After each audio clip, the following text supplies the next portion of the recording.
Hello and welcome to this Black Talk Radio News Commentary. My name, of course, is Scotty Reed. I'm broadcasting from behind the enemy lines of USA Inc., where they still practicing slavery and involuntary servitude. So first thing I want to do is give a shout out to the African Diaspora News channel, which I follow on YouTube, for alerting me to this story. U.S. government spent $600,000 of taxpayer money to explore gender identities of boys and men in Kenya, is how the African Diaspora titled their video. Very informative video. Again, I would not have known about this story if not for them.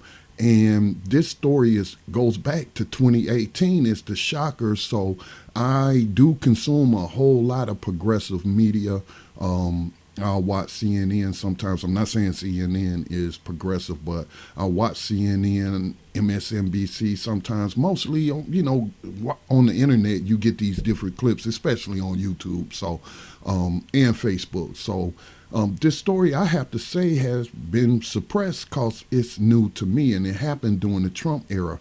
And my question now is if this program is still going on. So this is the first time I've heard of this, so you always want to find another source. So our first source of this story is African Diaspora News Channel. So we want to find a second source, which I found here, by doing a Google search on QZ.com, Quartz Africa. The outright is mad about a $600,000 Trump program in Kenya linking violent extremism to masculinity. And this was, I believe, applied through the State Department. That would have been Secretary of State Pompeo. Let me just read a little bit from this article. Let me see. This is Abdi Latif Dahir, January the 23rd, 2018. So this article is more than 2 years old, but he wrote, American conservatives and alt-right media outlets are not happy with a U.S. program that aims to address the links between masculinity and violent extremism in Kenya. The grant proposed by the State Department's Bureau of Counterterrorism on January the 12th aims to fund a project that looks at the ideals of masculinity in Kenya and how they make men vulnerable to recruitment by fundamentalist groups. I mean, you could really just, and I say this as a United States veteran of the Gulf War, and you don't have to be to understand what those flyovers, the Super Bowls, those military jet flyovers, the military pageantry that you see at the Super Bowl and other sporting events, that's all playing into the masculinity of people. And it's just ridiculous when all over the world you have female soldiers. Now, if you want to talk about terrorism, let's talk about January 6th. January the 6th, we saw hundreds of people, perhaps thousands, I'm not sure the exact number right now, but hundreds of people have been arrested thus far for waging insurrection and rebellion against the U.S. government, trying to stop the U.S. Congress from what do they call it, certifying the election results, all sold on the big lies they've been calling it.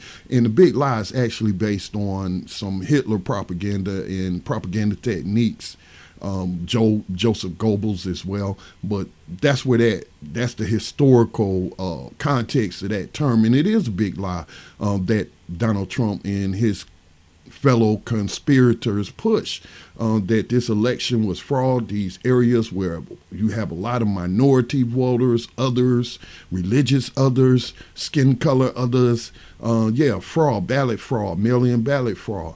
So, you want to talk about toxic masculinity leading to terrorism, and who's bombing more countries on the face of the planet than the United States?